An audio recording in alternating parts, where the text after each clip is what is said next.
en choquera plus d'un. Elle montre que certains chasseurs riches, pour eux, le Valais est devenu un terrain de safari. Plusieurs agents spécialisés proposent la chasse aux trophées à des clients fortunés du monde entier.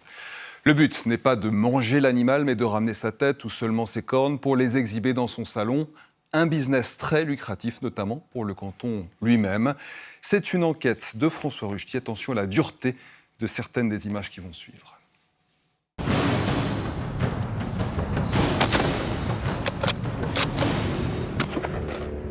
Nice. Good shot. Look, he's so fat and thick. He's running big time. Look at that neck. Olivia Aupré est la reine mondiale du safari. Cette mère de famille, ancienne Miss Nebraska, est une chasseuse professionnelle. Sponsorisée par des marques de fusils, elle traque les trophées d'animaux à travers le globe.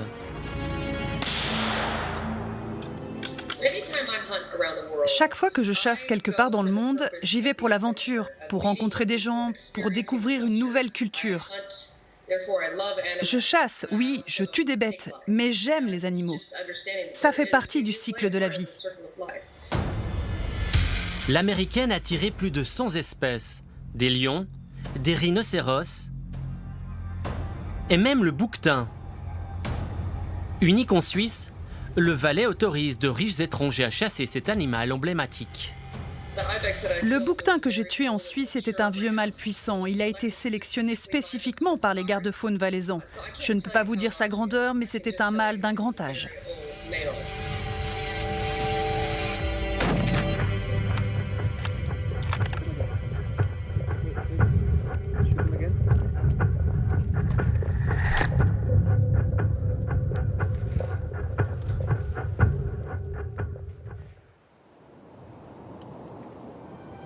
Au cœur du Valais, des bouquetins sont régulièrement abattus pour leurs cornes. Plus elles sont majestueuses, plus la bête a de la valeur. On appelle cela une chasse aux trophées. Pour enquêter sur ce business qui rapporte des centaines de milliers de francs, il faut scruter les sites internet des agences de voyage safari, des spécialistes de la chasse aux trophées. Un marketing bien rodé et des photos de clients heureux. C'est ainsi que nous avons trouvé Olivia Aupré. Contactée par Skype, l'Américaine nous explique avoir payé 20 000 francs à une agence pour organiser son safari. Ce que j'ai acheté, c'est une chasse au bouquetin de 3 jours. Ce qui m'a permis d'être accompagnée par 2 gardes-faunes suisses et un chasseur français de l'agence de voyage. Ils connaissent bien la région. Une partie de l'argent payé va pour le chasseur français et également pour les gardes-faunes, ainsi que pour payer les taxes, et tout cela, c'est très cher. Vous voulez voir le boutine, ou je crois que c'est le nom en français pour cet animal? Oui, si c'est possible. Je vais vous le chercher.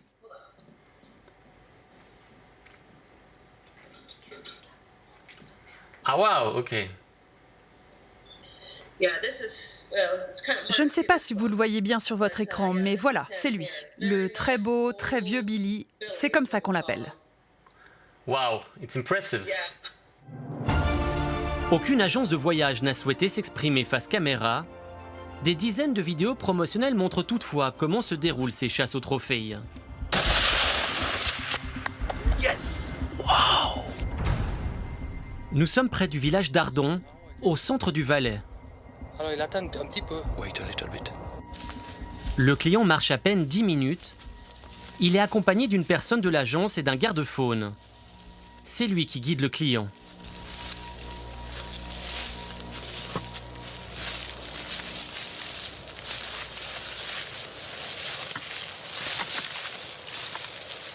Le bouquetin est à quelques mètres.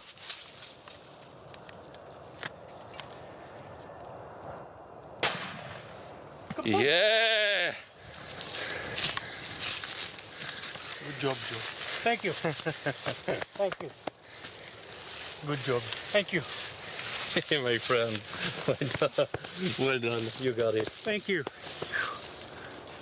Pour ce type de chasse, les gardes-faunes sont systématiquement présents. Ces employés de l'État encaissent les taxes. Une liste de prix officielle existe.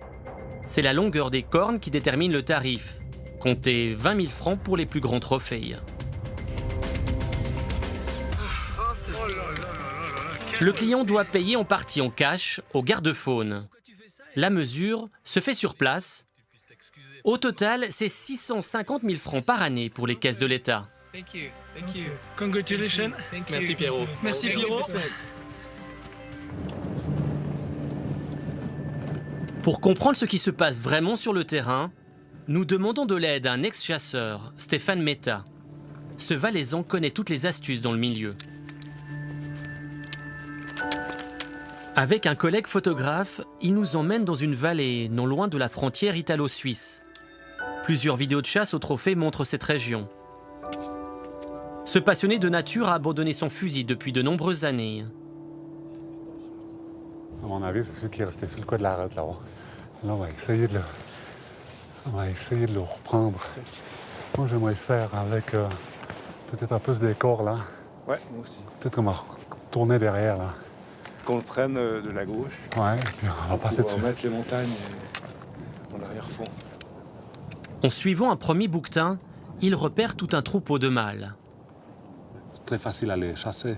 C'est ça leur problème, quoi, en fait. Ils sont tellement confiants et passifs comme ça qu'on les approche très très près.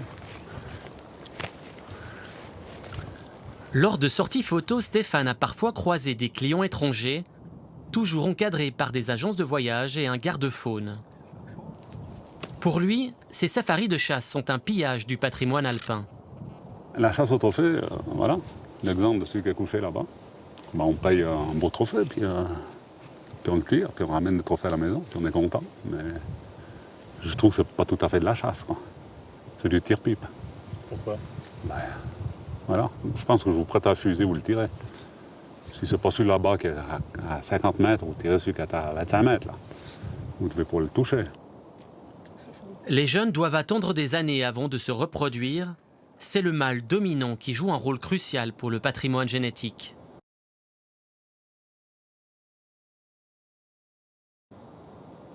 Le gros qui est là-bas, à mon avis, finira comme ça, quoi. C'est le plus gros de l'équipe, mais à mon avis, c'est pas l'idéal parce que c'est celui-là qui se reproduit. Et si on enlève ces papilles-là, ben, c'est les plus jeunes qui se reproduisent. Et je pense que c'est pas très bon pour la population des bouquetins. Nous ne sommes pas les seuls à observer les bouquetins. Caché derrière un rocher, un garde-faune. C'est lui qui encadre la chasse au trophée dans cette région. Il disparaît avant que l'on puisse l'interviewer. Aux jumelles, Stéphane repère un détail au pied de la falaise, juste à côté des bouquetins. Tu l'as vu? Bien joué. Une petite cordelette. Un élément d'un dispositif qui explique la présence des animaux. À quoi ça sert?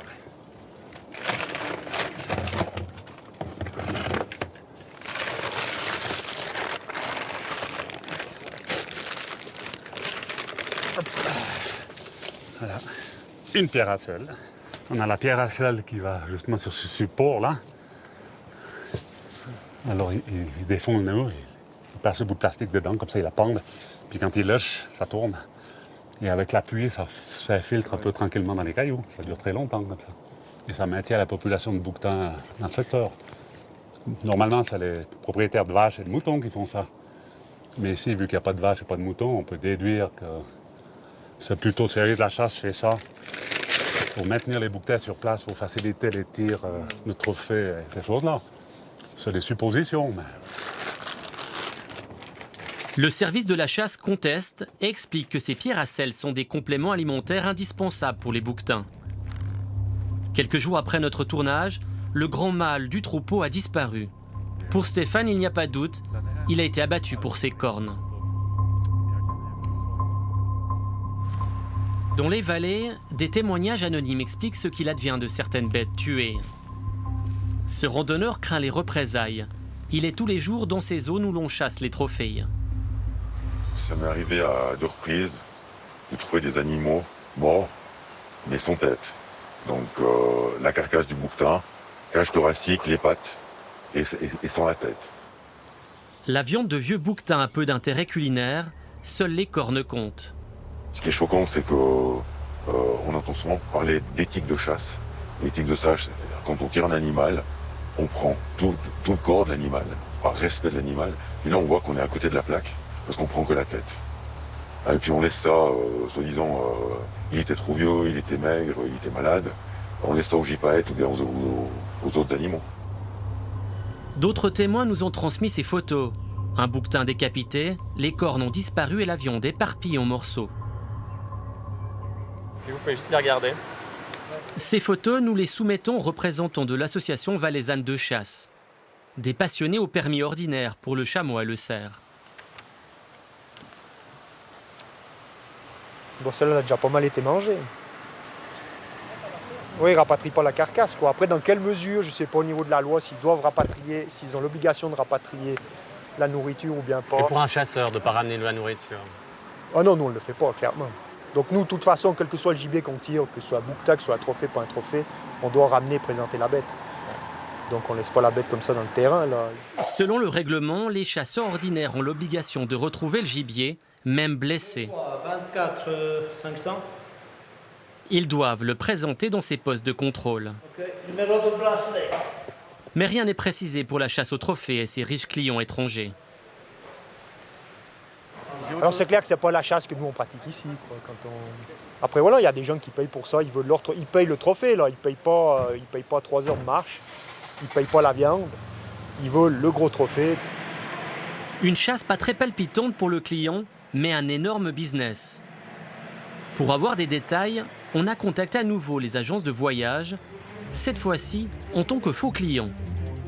On a reçu plusieurs offres. Les agences facturent entre 3 000 et 4 000 francs l'organisation du voyage. Il faut ajouter la taxe pour les longueurs des cornes. Première surprise, les prix sont plus élevés que le tarif officiel. Pour un même trophée, ici, 670 $ le centimètre, là, 1 250 € le centimètre à payer au garde-faune. Qui touche la différence? L'agence ne donne aucune précision. Deuxième surprise, les offres mentionnent des pourboires à verser aux garde-faune. Par courrier, les agences nous expliquent le rôle de ces derniers. Ils vont faire le travail de vigie afin de repérer les bouquetins avec des cornes de plus d'1 mètre. Très souvent, ces bouquetins viennent d'Italie ou de France où ils sont protégés. Dès qu'ils franchissent la frontière, les garde-faune nous avertissent pour venir les tirer dans les 10-15 jours.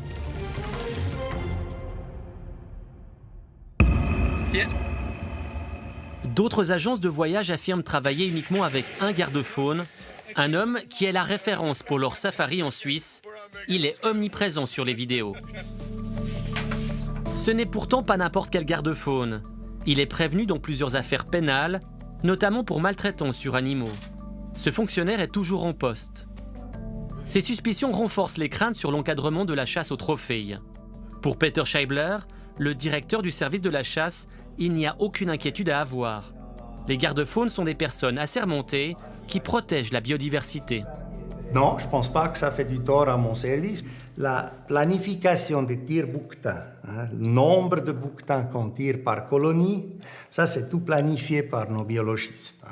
Les biologistes, en collaboration avec les 2 gardes chasse qui sont spécialisés en matière des bouquetins, c'est ces gens-là qui décident dans quelle colonie on peut tirer combien de bouquetins pour faire une régulation juste et correcte. Le directeur conteste aussi tout problème concernant les tarifs et les pourboires indiqués par les agences. Selon le trophée que le bouquetin il a, ça fait le prix pour l'autorisation. Et on encaisse ce prix-là et rien d'autre. Et tout le reste, ni mon garde ni moi, ont connaissance de ce qui se passe là autour. Mais il touche quand même des tips, c'est à peu près 250 francs la journée de pourboire. C'est qui reçoit ça? Le garde-chasse, non, le garde-faune. Absolument pas. Moi, je ne sais pas d'où vous avez ces informations-là, hein, monsieur Rouchti. Vous voyez ici, c'est marqué tips bonne main pour le gamekeeper et assistante, 240 francs. Donc il y a bel et bien... Oui, mais ça, c'est ce que lui, il met sur son site Internet. Exact. Hein, ce qu'on demande systématiquement d'enlever, parce qu'on n'accepte pas que le garde-chasse, il prend en main ce genre de bonnes mains, parce qu'il n'a pas le droit. Reste la question de la gestion à long terme de l'espèce. En 2018, 36% des bouquetins majeurs, les principaux reproducteurs, ont été tués en Valais. Et les bouquetins majeurs de plus de 11 ans, c'est aussi eux qui se reproduisent. Ils ont un capital essentiel, non? Mais bien sûr. C'est le patrimoine, non, du Mais bouquetin. bien sûr, ça c'est tout à fait clair, mais vous pouvez être sûr, et je peux vous rassurer qu'on se rend compte de cette importance des vieux bouquetins dans la colonie. Hein. Non, on tire ce qu'on peut se permettre de tirer. On veut que les tirs ils restent équilibrés parce qu'on veut que les colonies de bouquetins. Mais les clients, prospèrent. ils exigent des bouquetins énormes. Non, c'est faux. Là, vous êtes clairement faux. Hein. Vous avez des informations qui sont fausses parce que le client, le bon chasseur, il cherche jamais vraiment la longueur du trophée. Ce que lui, il cherche, c'est l'âge. Oh my gosh, he is huge. That is an unbelievable Billy. What an absolute beast, man. He's really old. Des clients heureux qui repartiront avec les cornes dans leur sac. Chaque année, une centaine d'autorisations de tir journaliers délivrées pour traquer le bouquetin. Le record du plus grand trophée, 114 cm de longueur de corne.